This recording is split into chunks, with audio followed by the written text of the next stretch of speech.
Do you still get nervous when you're on stage? I still get nervous when I get on stage, and I like that nervousness because it shows that I care. So before, one of my biggest fear was, what if nobody shows up, right? And then other fears I had is, what if I fail? But honestly, the biggest fear for me is like, what if I don't fail? What if I succeed? Are there any tips you would I like think to? my best tip is, which probably is an advice I wish someone gave to me when I was starting out. What other people think of you is none of your business. You're just too good to be true. Can't take my eyes off you.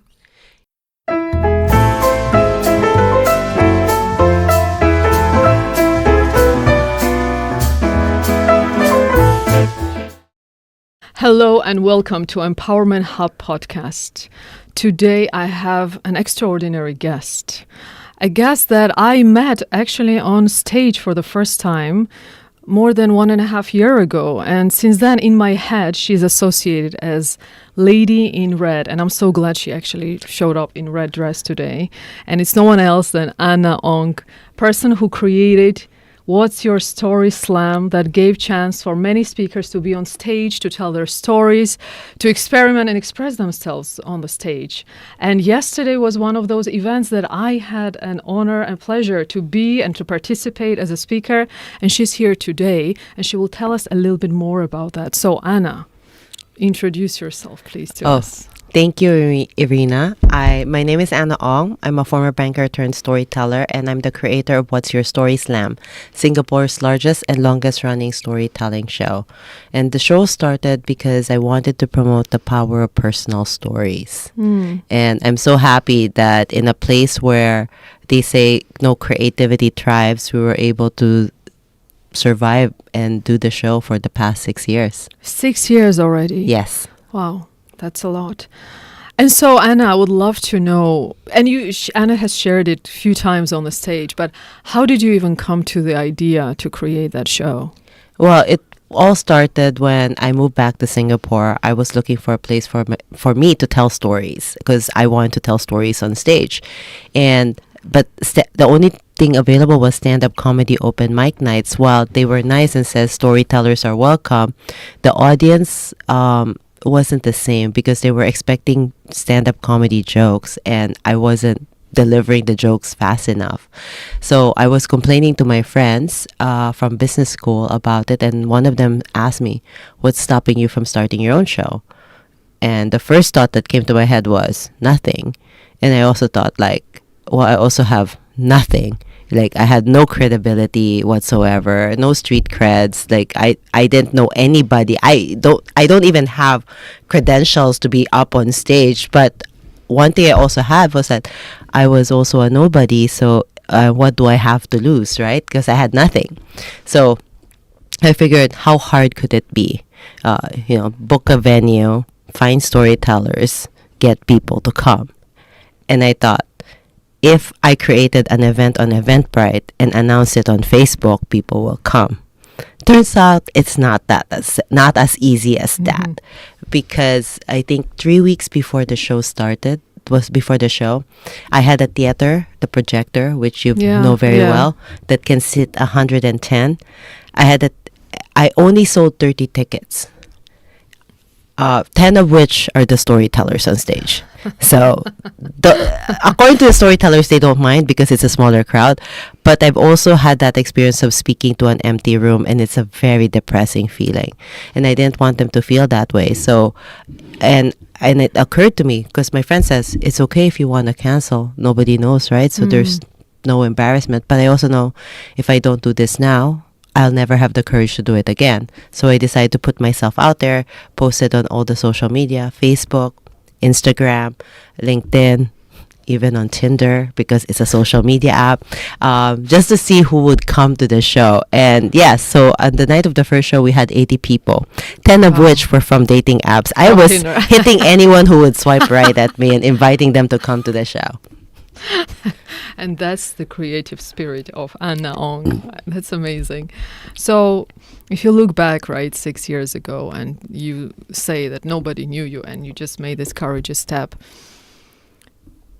you've come a very long way. So if you look back and the expectations you had of Story Slam, was that your projection, or did it go different way as you projected? Well, honestly, I never thought past of the first show. I thought when I did one show that was it. It was a one time only, one and done. And then, but I enjoyed it so much. I decided, like, you know what? I'm gonna do it again because people were asking, so when's the next show? So I enjoyed the first show. So I decided, like, when I was saying goodbye to everyone, instead of saying goodbye, I said, and in 2 months' time, I haven't even booked the venue. I just announced it. In 2 months' time, we're doing another show. Oh, wow. So Then I booked the venue. which part of the show do you love the most, or you enjoy the most? I enjoy listening to the storytellers tell their stories. I think when you watch the show, when you took part in the show, we had the improv team, but before that, it was just pure stories. Okay. But when I first started, I also had the audience share their stories. So when people used to come to the show, they would get slips of paper. Like, I would give them a prompt, and people will then write out their answers, and then it's anonymous, and I would read out some of their stories. So in a way, it's like I'm reading somebody's secret up on stage. That one was quite fun. So we did that before, like as an in between filler, to get audience members to take part in the show. But I think some don't. I realized some of the audience members didn't particularly enjoy doing that, so they decided not. So I decided to kill it after I had New Kid and Party. Yeah. Oh, wow. So I'm just wondering, there's something very unique about you and your mindset, because how many people are in Singapore and then they show up and it's not your home? I mean, you were not born here, right? And to take that step to create something big, obviously you didn't know it was going to be big. It was one of an event, but still to pursue and continue, there is something that you hold as a skill, as a mindset. And what do you think that sets you apart from others? I would say like the thing with Singapore is it's easy to start things in Singapore. Okay. I find it's easier, like the barriers to entry to do things in Singapore is very low. So I if probably doing it in the Philippines might be harder for me than it is in Singapore. Because in Singapore, people show up on time, they buy a ticket. It's very clear. Yeah. I would say my issue probably would be is like people are also like, because they're always very straight. They see things very linear. Even how they find stories is very linear, which is not exactly the process of storytelling. Because storytelling is all about the meandering around the way, and so that was the challenge for me, was trying to find local storytellers. Like, it took me over 3 years to get a Singaporean up on stage. Oh, really? It was just foreigners showing up? Yeah, like it was myself, mostly expats or expatriates, people, basically, like people, but no Singaporean went up on stage until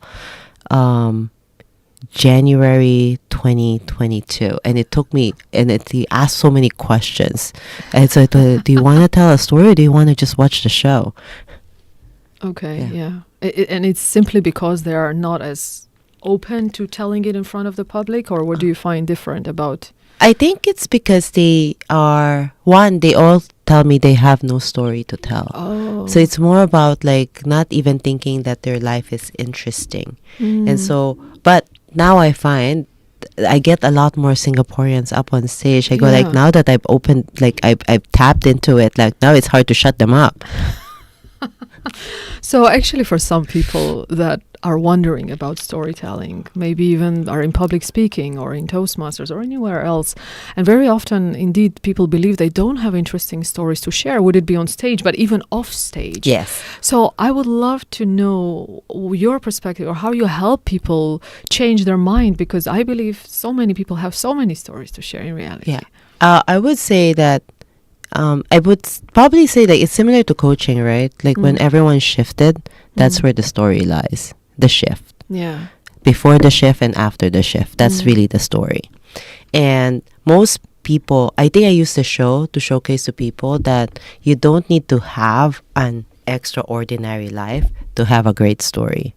It could be something as simple as the first time your kid tells you, I love you. Or when you screwed up, but you learned from it. any lessons that you learn, there's a story there. Or it could also be like, in terms of like mending the relationship that you have with your parent or with a lost friend. Those things have great stories. Or even how you met your spouse is a story. That first date where everything went wrong, but then you go like, but I found the right guy.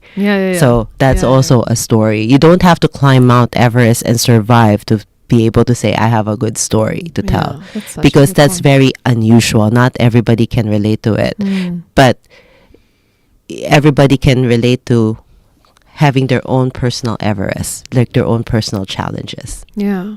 In your opinion, what makes a story like exceptionally good? I would say is how you are able to keep the audience, how you can bring in the audience to your own experience, invite them into your world, for them to see your world the way you see it. And then also, I would say being able to just captivate the audience. Like, for me, a great story is like a movie in somebody's mind. Yeah. But then it's also like the ability to allow the audience to also laugh about it. Because when we tell stories, sometimes our stories are about tragic moments in our lives, but if we tell them about 3, 4, 5 years later, the tragedy becomes comedy. Yeah. And even for me, a great story is when I see a storyteller having fun on stage, because the audience has fun watching the storyteller have fun. So humor is the key, and humor, I find, is something that will connect, but not all stories have to be funny. I've had shows where people went really vulnerable and shared like problems in marriages and all of that, and understanding about, in a way, kind of like accepting their partner. And I remember watching the photos, and I could see when people I know which moment of the show they were watching or whose story they're hearing based on their hand gestures, because there's some like, I think a great show would have a mix of both heavy and light stories. And that's what it was yesterday. I think you had quite a mix of very honest, sincere, even difficult stories. Correct. And then more uplifting and funny ones. Yes. And I mean, it's therapeutic. Storytelling, I think, is very therapeutic. I think yesterday, yes, we've seen someone kind of got over a broken marriage. We've seen someone also dealing with the loss of a parent. And for them, it's very cathartic to also tell those stories. Yeah, indeed, to share in front of the public. Yes. So, is there one story? I know it's difficult, I know, but is there like right now your mind generating you any story in 6 years that really stuck the most? Well, I mean, I would say I have a couple of stories I really enjoyed. Like one is like told by one of my good friends. So he stopped telling stories at the show, but he was one of the early adapters of storytelling. And my friend Parag told a beautiful story about a girl that he met in from same hometown, kind of like, like they kind of reconnected online. He was living in Frankfurt, she was living in Paris, and he would do the commute just to see her. And he thought, he thought they were getting on, when he was ready to confess, it was how he did the analogy between his desire to tell her like a pole vaulter about to jump, like the tension, like with the stick and with all of that, and then just really ready to jump. And then I thought that one, how he told that story, that is I thought that was very sharp storytelling, and he didn't. It's a funny story too. Okay, and that's what got. It's still stuck in my mind as to like I pretty much I think remember a lot of the stories from the start. This one was about my second show. The theme was distance. Wow, you remembered. Yeah, no, because I asked him invited him when my show started, but he couldn't. He was supposed to travel on the time I was having my first show, but then he ended up not traveling, so he ended up helping out in my first show. And then when I decided to do a second show, I asked him, and he said yes, and then he won. Wow. Okay, interesting. So Anna also tells her own stories once in one, not in every show, but in many shows that I've seen. What is one of the maybe toughest story you've shared with the crowd on the stage, if you have? I think for me, I struggled sharing that story about me and my niece, because it was very personal for me to share the story about my niece. Yeah, my niece Nana. She's heard the story, by the way, because I performed it in online for a show in the US. So she woke up early with her dad to watch the show, and some folks were saying, "Oh yeah, we saw her. She was flipping her hair." Yeah, we were more busy watching her reaction when we were telling the story, Wow, and she was like flipping her hair out. I could tell you became very like vulnerable. I could tell that there was this part, and it was very sweet how you told that story. Yeah. Is there some funny moments or some unexpected, like funny, curious? How do you say that? What's the right word? Yeah. Well, I guess let's just call it funny. Moment that happened during the whole 6 years of What's Your Story Slam? Maybe unexpectedly funny, or. I would say that, I mean, the show's kind of evolved quite a bit throughout the times. I think what I've realized, I think towards the, probably towards the end, the last show, I wasn't even going to be around. I wasn't supposed to even be around to host the show. I remember it was, I think it was the May show. I'm not so sure if you were part of the May show. I was traveling so much for work. Yeah, it was May this year. I was traveling so much for work. I wasn't even so sure. Like I think I was supposed to do a project in the Middle East. Like literally arrive back to Singapore, then basically fly out to the Middle East. And so I had to find someone to do the show, to cover for me for the show. But the thing is, like, the deal fell through, so I didn't end up going. But Prescott, who was from the New Kitten Party, who I was gonna ask to host the show, he said like everybody in that show came so early. Like, he goes like, I didn't even, they were just doing their own lighting check, they were doing their own sound check, I didn't even have to. And for me, I go like, oh good, it's like, it feels like the show can run for itself. And also last night, even last night when I went to the venue, I already know I wasn't hosting the event because I asked James to do it. And it was funny, James was overwhelmed, but like Luke and the guys from the New Kitten Party were just helping him in terms of the lighting and like, they were talking to Jules, the guy who was running the space, to just help us out. So I think what surprises me is like how people will come together to help, just to show up. Yeah, and I think everyone's when the projector closed, right? When the news came out, and I wrote a letter to the audience, my phone was like popping up with some people sending well wishes, but other people sending me recommendations on venues and spaces. So which was, I thought, was quite beautiful as well, seeing the community come together. I feel you have a very dedicated audience. When you would ask in the audience who's first time, obviously you still have always like half an audience who's first timers, but then quite few that have been there multiple times. And James was been there 26 times, which is like, wow, that's a lot of times. So some people just show up continuously, which is amazing. Do you notice, and you have, very well balanced men speakers, do you notice difference between how men tell stories versus how women tell stories? So I used to think that men are afraid to be vulnerable when telling stories, but I think James disproves that, because he's quite vulnerable in his own storytelling. I would say that I think women tend to explore more about. So what I notice is, for men who would submit me stories, they will give me their keynote, and these are the 3 takeaways. The women would give me their reflection and their essay. Neither one is a story. Okay. So I think that's what I notice. The first time I get a nice, little, beautiful, reflective essay, and I would say, I want the event that's inspired the essay, not the essay. And then the men will give me their keynote, and I go, I want to keep this line and get rid of everything else and expand this line to 5 minutes. Because that line is the story, everything else is... I always gave you pure story. You did. just to point out. But I think in terms of the challenge for funny people is about finding the vulnerability or willingness to share the shift in the story, the shift that happened for them in the story. Yeah. So I think that one is, I think, sometimes is where the struggle lies, is like being able to share that shift. Like internal, deep The internal shift. Yeah. The internal shift. That what changed for you? Why does this matter? Yeah. Why is this really important? Correct. Yeah. Yeah, that's interesting.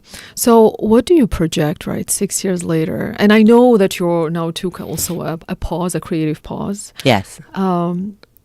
Do you already, is the vision for you clear where you're heading? Because it seems like from your story that you just went event by event by event, and suddenly here we are 6 years later, and you have like, I don't know how many events behind you, a lot. Yeah, because I've done private shows as well for corporations. Okay, there you go. Is it like, what's your story slam kind of? Oh, that's interesting. Yeah. So do you already see where you're heading, or is it just really unveiling one step at a time as it goes? I would say it's a little bit more unveiling on what's one step at a time right now, because the reason why I said I want to do a creative reset is because I really want to just give myself, I think it's when I don't have anything lined up, I'm allowed to be able to play and explore. I mean, we're still doing shows. I mean, in February, I did promise Prescott that I'll help him with this, because he supported me when we did my first What's Your Secret Story. I don't think he even knew about this one. I didn't know about that. So What's Your Secret Story is similar, it's a storytelling show, but we don't record it. We don't take photos. It's a secret show. Oh. It's in a way, it's kind of like a secret show because no photos, no videos allowed. So people can tell whatever stories they can. So people can get really vulnerable. Oh, yeah. And when I did my secret story, I was telling a story there too. I opened it up to Q&A. Oh, wow. I opened the floor to Q&A. So it was like a closed door conversation. But Prescott, I think, wants like now random. So he has a different idea on how he wants to do it, but he goes like similar to What's My Secret Story, because some people will want to tell stories that they will never ever share in public. So this is like Chatham House rules. But this is still in front of public, isn't it? It is still, but we're limiting it to a small group of people. Wow. I'm like so drawn to ask what secret story you shared. Obviously, you probably don't want to share on it on YouTube. I still had to try. It's only for people who have been to the show. It's the secret between me and the folks who've been to the show. Yeah, of course.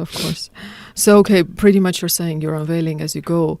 But one thing that I've experienced last year is that Anna did also a Grand Slam where she took all the winners from previous... It's this year. Was it this It's year? the start of this year. Oh, was January. It? Okay, in my head, because we are at the end, right? It felt like, yes, but it's in January. It was January. Okay, there you go. Yeah, because for me it felt like a long time ago, but wait, no, it was January. This year. Yeah, January. you're right. So I had also a great honor to be one of the participants in the Grand Slam with actually quite a big public. What is it, like 300 people? Something like this? Yeah, which was, I don't know, must have been a lot of work to pull that one off, my guess. Yes, it was a lot. It was a lot of work. And so yesterday you announced you might go even for a bigger event one day. Yeah. Is it?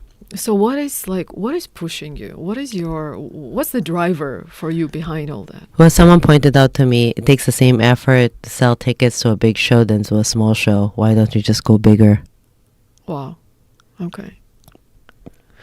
I'm telling you, there is something different about your mindset because, and I'm wondering, and you come across as a very strong, powerful woman. So other women that are watching us right now might want to know, like, what are your mindset? What is something that made you so strong and so resilient and, forward moving? I think it probably will have to be stemmed from entrepreneurship. Okay. I won't say, because when I was in corporate and I was in banking for more than 15 years, I definitely was not like this. I think it was when you are running your own business and there's nobody there, you have no safety net. I find like when you work in corporate, even if you slack off for a day or so, you still get your paycheck. Yeah. Right?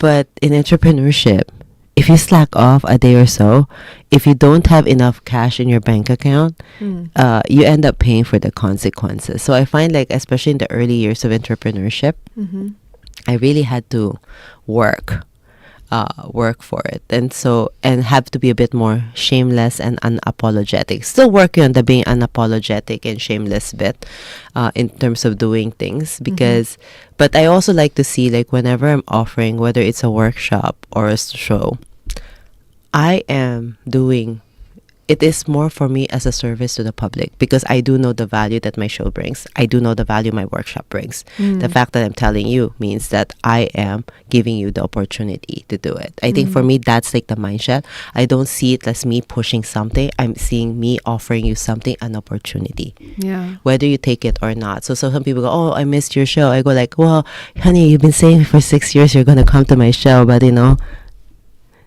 next time. Next yeah, you always have this response. So I'm wondering, did it impact, like, this experience of having your business and obviously changing from career, of corporate career, how did it impact your personal life? And maybe, like personal life per se, maybe, or any other big impacts that it made for you? I think I have more time to date when I was in corporate. I think I had more time to go out on dates when I was in corporate, that's for sure, because I barely work and I have more time to respond to people's text messages. Now as an entrepreneur, you're lucky if I respond to you. And normally I tend to message people, or I've been very responsive when I know I have an appointment with someone, because otherwise it's I have 3,000 unanswered text messages. Oh boy, thank you for answering. I just feel privileged that Anna responds to my messages. Thank you very much. I take it as a good sign. Yeah, so I think it's in terms of entrepreneurship. What I like also in the entrepreneurship is the freedom. I do think that it made me a bit more resilient, because like I see people being afraid to lose their job. I go like, well, I don't have a job, right? If I have to create it for me to have for anything to happen. Because apart from Story Slam, you also teach, right? The speaking skills. So I run trainings on and workshops on storytelling, communication, executive presence. So all tied to related to how you show up. Yeah. And then also now I'm doing more improv. Teaching applied improvisation, or like improv for executives, basically like using theater skills, theater techniques, but then how do you then apply it? What's the benefit of knowing the theater skills in life? It's showmanship. When it's about like coming out, it's about, I think, what you see when you see stage actors. Yeah. I would probably say not so much in TV, but you see this on stage. Stage actors have a way of, how to like gravitate attention, like how they pull people's attention to them. So it's about, how can I teach this to executives? How do I then pull people's attention towards me in a very subtle way? Because in stage, it's not very obvious. Yeah. They do it very subtly, and like in terms of like pulling people's attention. So how can then I teach leaders to be able to command the same kind of attention? The moment people enter the room, they go like, that's that person I want to talk to. That's the person I want to listen to. Wow. Okay. Is there any technique, anything from either storytelling or being seen and visible that you would be able to share today? Anything from any of the spectrum of stage presence or presence? I would say in terms of presence, right? I would always akin it to your own energy. It's like, imagine it is like you're on your best day. It's like your best day, like it's your birthday. You're surrounded with everybody you love, and everybody wants to talk to you. Everybody has had that moment where you're celebrating and everybody wants to talk to you, and you're feeling at ease. How do you bring that energy with you wherever you go? It's about like just being able to tap into that and bring that, even though when you're nervous up on stage, but you're bringing that energy of being loved and everybody wants to, like, you just know, you feel so secure that everybody here wants to hear from you, because it's because you're you, being appreciated for yourself. If you are able to bring that energy with you, that's presence. Wait a sec. What you're saying, it's your birthday mindset and energy. In a way, it's like it's Yeah, like yeah, it's like it's like it's as if like my example was if it's your birthday, right? But it could be anything. But Like I love it. like Yeah. it's like when everybody is like, it's almost like they're gravitating towards you Yeah, because and you're they kind of love you. They're center of adoring. attention Yes. as well on the same. But That's- in a good way. In a good way, right? And then you're basking in being appreciated, and you're just happy. Wow. You're I very love secure. that. If you can bring that, because we tend to forget it when Yeah. we are freaking out. But how can we do it bringing with us all the time? That's presence. So I teach people how to do that. Wow, I love that teaching. Thank you for sharing. So, before you go on the stage, is that the mindset you put on usually, or do you have some other things you do before you go on stage Honestly, yourself? if you're talking ask me yesterday, no, I did not think of anything because I told James I'm not doing anything today. Yeah. James was the guy who hosted my show last night, yeah. and I told him I am off duty. I'm just here for moral support to make because the venue, they were talking to me just to make sure that they still support the team. Yeah. That's it. So I'm curious. It's internal question on. What's one of the biggest fear, if you don't mind sharing? So before, one of my biggest fear was, what if nobody shows up, right? Mm. And then other fears I had is, what if I fail? But honestly, the biggest fear for me is like, what if I don't fail? What if I succeed? Okay. Wow, that's Because the thing is, like, when you succeed the first time, it's always harder to outdo it the second time. And right now, I think my fear right now is venturing to newer markets. It's easier to be brave when you have nothing to lose. Mhm. But now that when you have a lot to lose, like, you built all this credibility to then venture somewhere else. And then if things don't work out, then that can be quite scary. Mhm. Because I am looking to venture out, to bring What's Your Story Slam to new shores. Mhm. That's why I want to focus my energies there. I still want to do a big show in Singapore. Yeah. That's for sure. But I also want to try other storytelling concepts. Okay. And when you mean new shores, do you mean also like abroad? Yes. So I meant like Wow. I'm looking at the Middle East. That's where I feel a pull Yeah. to do the show. But to be honest, right? Like, even if some markets fail, doesn't It doesn't. And I'm pretty sure it won't. Yeah. I'm pretty sure it won't. It's just more like having now. Then I have to Yes. carve the time to be outside Singapore. Well, I'm going to use the opportunity and ask you a domain that I'm deeply invested in. Do you believe that our thoughts create or shape or influence our reality in manifestation, so to say? Yeah, I think so. Because even for me, like my own path, and I don't know if you've heard about this one, but so storytelling did not come to me. I just did not wake up and said I wanted to become a storyteller. I had even no idea what a storyteller was. It all started when I was performing on stage doing improv. And we were doing an Armando, which is like a monologue, then scenes inspired by the monologue. And I've never given a monologue during our practice time. Night of the show, someone gives a monologue, perform. Then I found myself walking up in center stage, opened my mouth, and gave my first monologue, my first story. And that moment, I felt like my body just felt so happy, such joy, that I thought this is what I was meant to do. I was meant to tell stories. And then that night I decided I'm going to be a storyteller. Wow. And that's it. That night I started Googling storytelling New York City, and I found a storytelling festival happening at the comedy club next to my yoga studio. Then when I went to DC, I was Googling storytelling DC, found a program, Social Impact Storytelling at Georgetown. And the day I found it, that afternoon, was their info session. And it's the first time they're running that program. So it was almost for me as if like the moment I decided I wanted to do this, the universe just basically laid out the path for me to walk forward. And all I have to do was just follow the path. Yeah.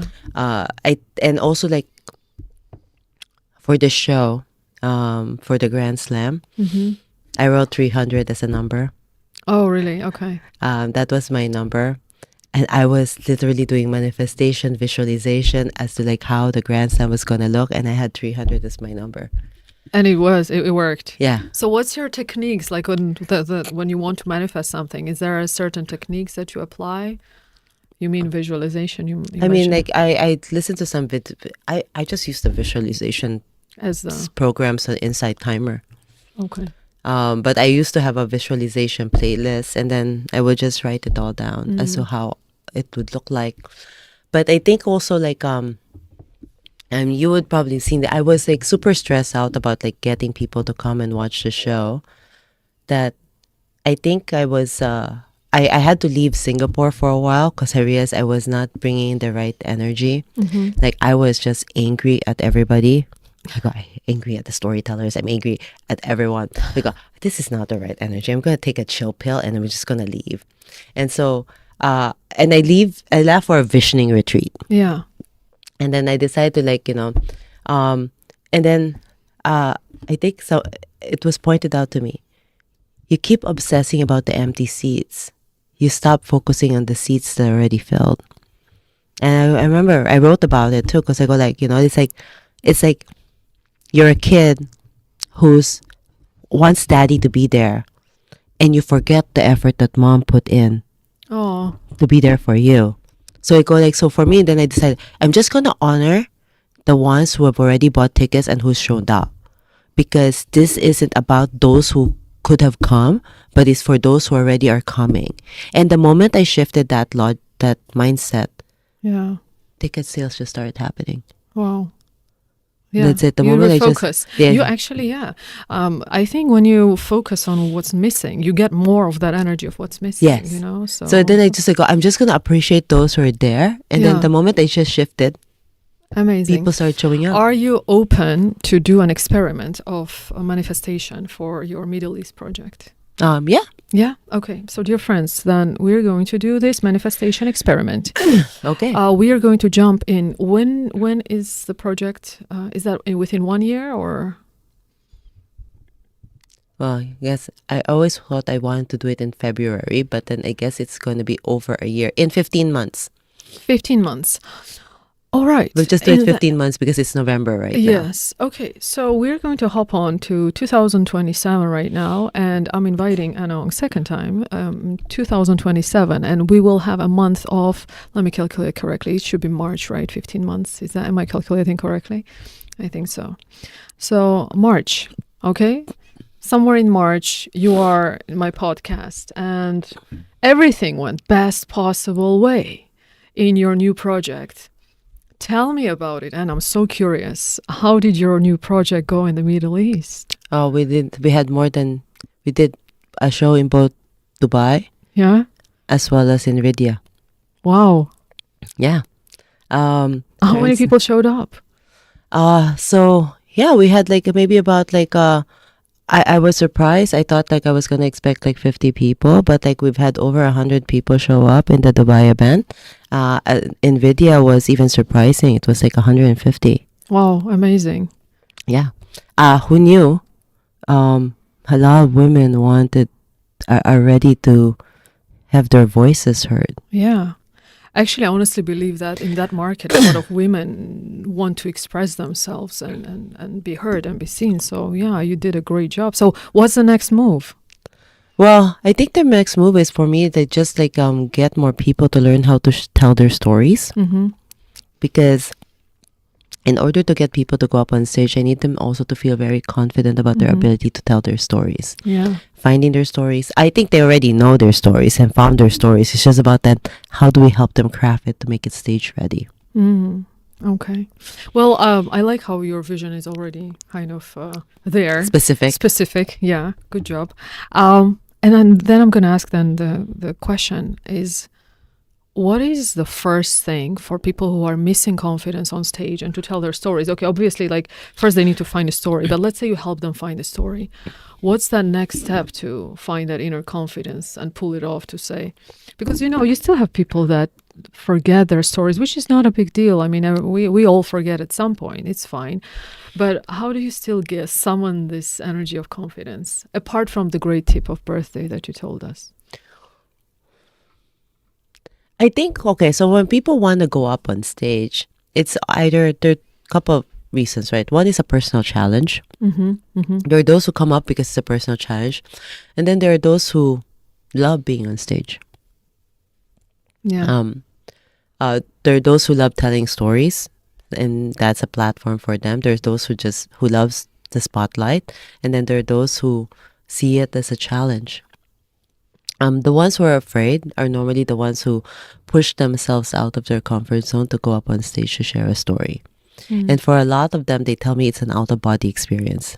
Out-of-body experience. Wow. Like their mind That's just went intense. blank. They have no idea what happened. But they still pulled it off? No, they did, Oh, but they yeah. just have no idea what happened and how it went. Like literally, some of them go like, "Anna, do you have a recording?" I go, "Why?" Because I have absolutely no idea what story I told. Mm.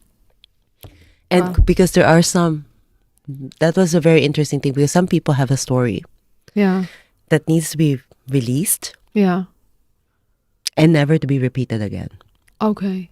There are people who have stories that you can repeat over and over again, but there are Yeah. people who have stories that probably some trauma, in a way, that they just need to let go. Yeah. And so it's very cathartic for them, but these stories are never to be repeated. It is amazing. I never thought, actually, now that you're saying, right, that storytelling in public can indeed be therapeutic because you're releasing emotions and you are confessing it in front of a big audience. Yeah. Which And in a is way, you're like owning it. letting it go. Yeah, and owning it fully. And letting right? it go. Yeah. It's kind of like when we put message in a bottle randomly. Yeah, that's amazing. Yeah, now suddenly I see a new meaning in telling stories on the stage like that. I've had some students who told me it was very cathartic, but you don't also see them up on stage again. It was just for them. It Just was for once. It's a one story that they need to work on to let go of, and then once they've done it, they're done. You know, personally for me in storytelling, what I notice is that through stories I realize that which topics I'm really interested in. And only through stories I decided I want to be a mindset coach. I want to be emotional mastery coach. Like only with that I came to that conclusion.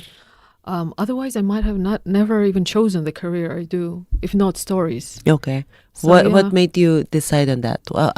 What was the process of discovery? The process was I was in Toastmasters. I was a very nervous speaker, and I had to go there once every 2 weeks. And when I was, told that I need to choose stories, I suddenly noticed I love philosophical stories, psychological stories, why someone was feeling a certain way, what were they thinking. And the more I got, and sometimes spiritual stories were I was really drawn to. And the more time went by, I was like, oh my God, this is my domain. I actually would love to even teach, or I didn't know what I wanted to do, but then, coaching or helping people came as an answer. So yeah, storytelling was definitely one of the key things in my life that helped me. So I see how you find a lot of meaning in that. Have you had any moment in life where you felt you want to give up? Oh, all the time. Is it true? Yeah. I mean, like even at the show. To be honest, I think when COVID hit, I wanted to stop Yeah. because the event yeah. stopped. So we went through a forced pause, and then I rebooted it again as a virtual show. How was it? It went. I mean, honestly, it was fun because I had my friends, two of my best friends came over, and my friend Christian became my tech host. And then my best friend Jolene was the timekeeper. So they were helping out on the show. Jolene first tried to help me as my tech host because I had two computers running when we were doing the virtual shows. And we tried to make it as interactive as possible during COVID. Then when it became hybrid, my friend Christian still continued on helping being my tech host and all that. So I quite liked, but it was also hard. I think after the first Grand Slam, I was ready to stop What's Your Story Slam. I think some people also who read my emails would be writing to me like, Anna, are you ready to quit and all that stuff? So I did think about it. So I took a break. And then I decided to reboot it again. I have taken some pauses where I would stop doing shows for a few months, and then I feel the urge again, then I start again. And the reason is being that it's just too much hassle, takes too much energy to put everything. Is that one of the key? Sometimes, yeah. Also, it's like emotionally, I don't feel that I have I'm bringing the right emotion to produce the show. Oh, energetically, yeah. Yeah, because I think like the show takes off a lot of my energy as well. Yeah. And for me, the sign of a sustainable show is that could it do well without me? And last night was an experiment of having somebody else host the event. Yeah. Because I know my friend Prescott can host it very well. Mm. But I decided to try James. Because I asked him like, hey, help. Mm. If he did not agree to help coach the storytellers, Yeah. I would not do the show because I had no time, Yeah. no energy for it. Because I Yeah, was super yeah. packed with work. I mean, I really have to tell huge kudos to Anna because she was not feeling well last few days. She still pulled off the show and she still showed up today even though she's not at her best physical shape. So it just tells so much about you, like the strength of your character and then, I don't know, the strength of your promise as well to show up for what you promise to someone and to people. I try to limit my social attendance. So like sometimes it like makes me decide like, so like the event we talked about like 2 nights ago, I was like, I was getting ready to go out. Then I go, you know what? I'm not feeling well. This is not worth it. I'm just going to go to bed early. Yeah. But that was not your event. It was not my event. I was just correct. attending. But for me, I was just curious. Yeah. But then I go like, I'm just going to go to bed. Yeah. You come across as a super confident person. Innerly, is it always so that you feel very confident or is it just, how do you experience that innerly? I think this also came as a byproduct of entrepreneurship. Mm. And probably also working on your own stories. Because then you start seeing what you have to offer. Mm-hmm. And that you have something to offer. Okay. Because I surprisingly enough, I have all friends myself. Are you always this confident? I go, you guys have met me in business school, remember? You were not? No. I think I had like the biggest chip on my shoulder. I was super guarded, had the biggest chip on my shoulder because I felt like I so small compared to all my peers in business school. Everybody spoke 4 or 5 languages fluently and had such big international careers, and I was nothing compared to them. Yeah. So if there is anyone who really wants to just even slightly increase their confidence, what would be the first tip that comes to your head? Know your story. Know your story. Yeah, because if you don't know who you are, how would you know what value you bring? And what about, you know how some people tell a very limited, you know how you can tell a same story in so many different ways and sometimes you choose or you subconsciously tell the story in the most negative way or limiting way? Like, how do you help someone transform it to a other side? So I had a storyteller who did want to end his story that way. Like, in a way that he was like, I think she was right. Like, it was a story about a girl who broke up with him, right? Mm. And then he goes like, yeah, and she was right. I mean, why would anybody want to be with someone like me? So I told him, no, you cannot tell that story. You cannot keep repeating that line to yourself because you're going to believe it. So I told him, can't we just say like, well, you know, like something more like, well, now I've learned that, like, you know, let's it's time for me, like, I've taken that feedback, it's time for me to move on. Or like I think that, oh, but then that's her, then I realized I could do better. He so told me, but I don't believe that I could do better. Mm-hmm. So we had to compromise. Mm-hmm. And because part of his story was about like he took her to a hawker where he knows there's good fried rice. So he goes like, why don't we end the story this way? So if you happen to be single and you're willing to take a chance with someone like me, I know a place where we can get good fried rice. So I told him, that's the truth. Mm-hmm. That's his truth. Yeah. And he's not putting himself down. Yeah. So that was the ending that we agreed. So did someone reach out? Oh yeah, I did get. It's funny enough, actually, because that was a showcase of people who took my storytelling program. So instead of voting, I had people give messages as to how they felt about the show as a word cloud, and the people were, my friend is single. oh, it's like, oh, I know someone for you. It's like people were writing, like they want to set him up. And then there was a girl who did message him on LinkedIn, DM'd him and says like, hey, just taking a chance. Oh. And then he messaged me like, oh my God, she reached out to me. I go, and? Oh, that's interesting. Yeah. So Anna has this skill, right? How the process works. Like you submit the story to Anna and she reads it and then she remaneuvers it together with you.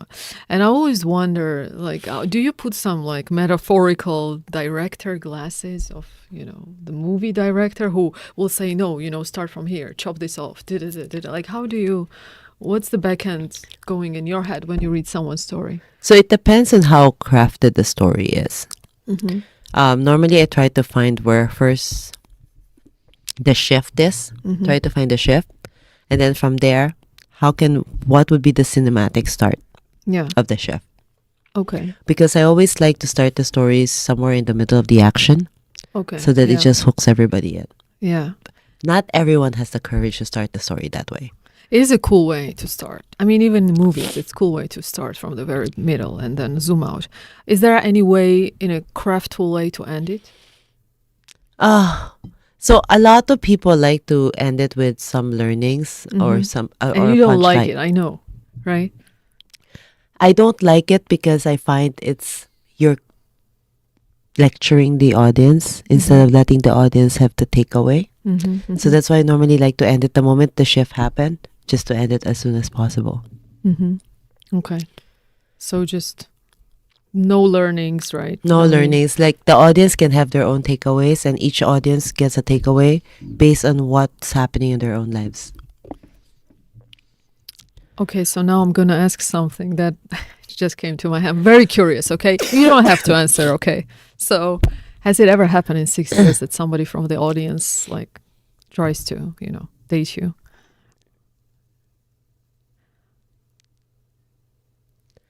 Or, tries to flirt with you while you're there on the stage? Oh, I mean, yeah, like during the intermission and all of those things. Yeah, Yes. you got that right. Yeah, it has happened. And then I think I asked my friend, like, was he flirting with me? My friend goes like, he was, but you were not. I was like, We're not sure. she was like, he was, but you weren't. I was like, I wasn't so sure where it was coming from. All right. About overall, like, women, I want to ask you. Yeah. So if you look at statistical number of how many women versus how many men you've had, do you think that men win most of the time? Or, in a higher proportion? Because Anna has winners always, like somebody who is most voted. I haven't really looked at the statistics. I think it's fairly even. If not, yeah, I think it might be fairly even, but I may have to get back to you on that one. Okay, I'll have to ask Francis. But to at look least at from a that. feeling perspective. I think it's even. Yeah. Okay.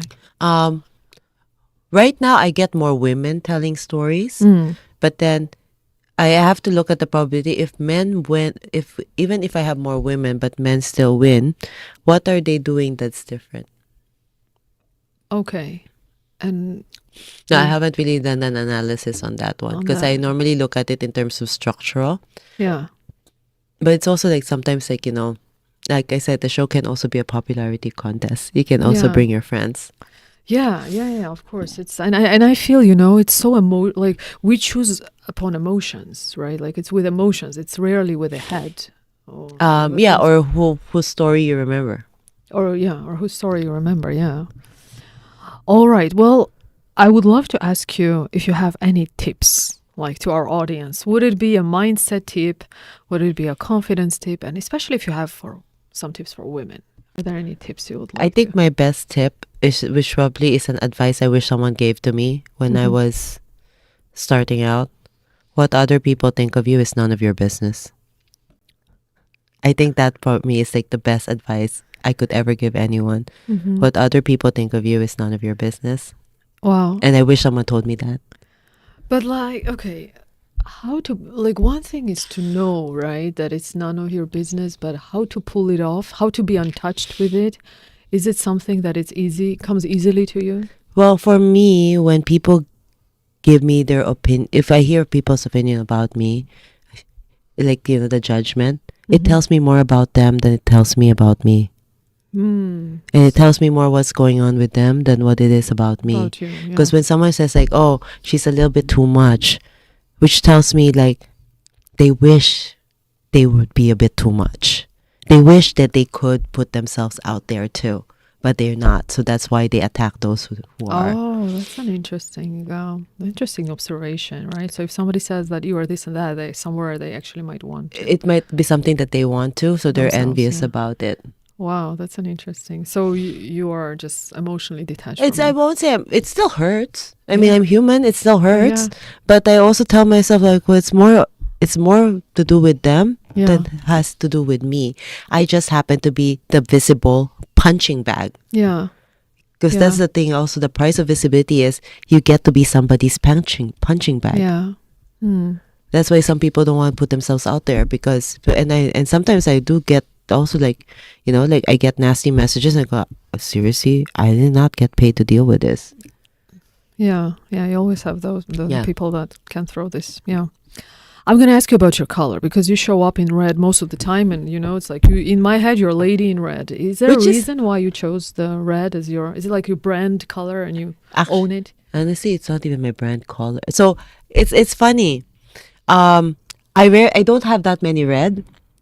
But most people I think before, my old Facebook profile had a red backdrop, and I was wearing black, but everyone always assumed I was wearing red. I go, no, my background was red, but I was wearing black. But I do know that I look good in red. Okay, because I see you most of the time on the stage. Most of the time I see you in red. That's why it's like, so okay. red is my backup. If I don't know what to wear, I just wear red because I know I look good in red. You do. And I don't have a lot of red tops. I have a lot of red dresses. Because and Lady in Red is one of my favorite songs. Okay, well, there you go. I have a lot. So I do have a lot of red dresses. So for me, if all else fails, wear red. And also, like, in the projector, the blue room, the backdrop is actually red. Yeah, that's what I mean. I mean, it's in my head, it's your branding, black, red. Yeah. I thought that was. So it wasn't intentional. Okay. But then I did also that color swatching, color theory. And I did it through ChatGPT.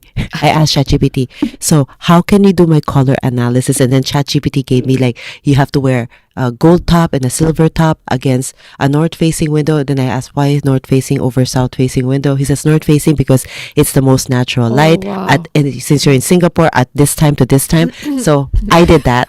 Okay. And then ChatGPT gave me my season and my color theory and undertones. And then basically, red is my color. Okay, so it actually assessed correctly.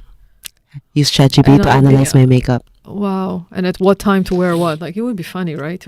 Yeah. Now that I know my colors, it makes shopping a lot easier. I am so not tempted to keep buying stuff now because most of it, it's not my color. Never mind. Oh, wow. Okay. Thanks for the idea. Thank you.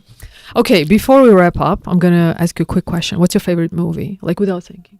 Fast and Furious. Fast and Furious. Favorite song? Oh, God. Can't take my eyes off you. Oh, Lauryn Hill, is it? I don't know. I think it's Lauryn Hill. What nice one. Are you up to singing it? You're just too good to be true. Can't take my eyes off you. You seem like heaven to touch. Oh, I want to hold you so much. Love that song.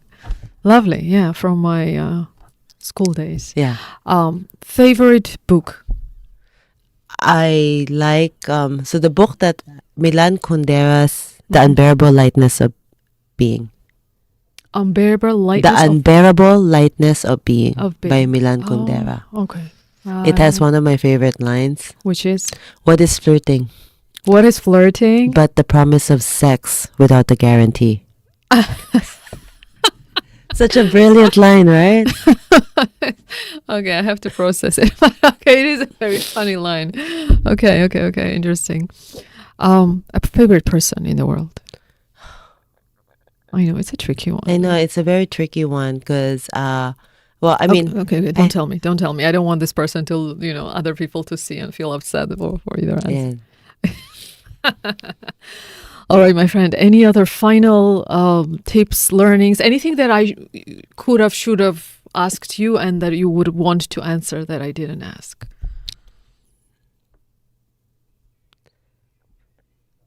I would say for those who are looking to either take action or make a change, ask yourself this: if not now, when? I love that. And there's a song even, if not I now. don't know that. You may have to sing that song for me. That's all I know. That's the only line I know. But I love that. If not now, when? And that's why you stand to many people a powerful lady in red, resilient, strong, confident Anna Ong. I'm so grateful you showed up. Thank you so much. I even have Anna's cup from one of the triumphant evening where I had chance to actually represent. And but you also have one where you're like the winner, right? Yeah, this I thought that was the one. No, this is the one that I gave as a gift to everyone who took part in the Grand Slam. I was a Grand Slam one. Okay, so I have the one from the family season. Yes. So I think I have 3 cups by now, but yes. Thank you She's so collecting much. cups I'm too. collecting Anna's cups. Thanks for coming over. Super appreciated. And I wish you all the best. And we all manifest for you that your next chapter is even bigger than what you said here. And in Middle East and everywhere, it's like huge success. Okay. And we're meeting here in 2 years. So she tells us that she kicked ass. All right. Thank you. Thanks for watching. Thank you. Okay.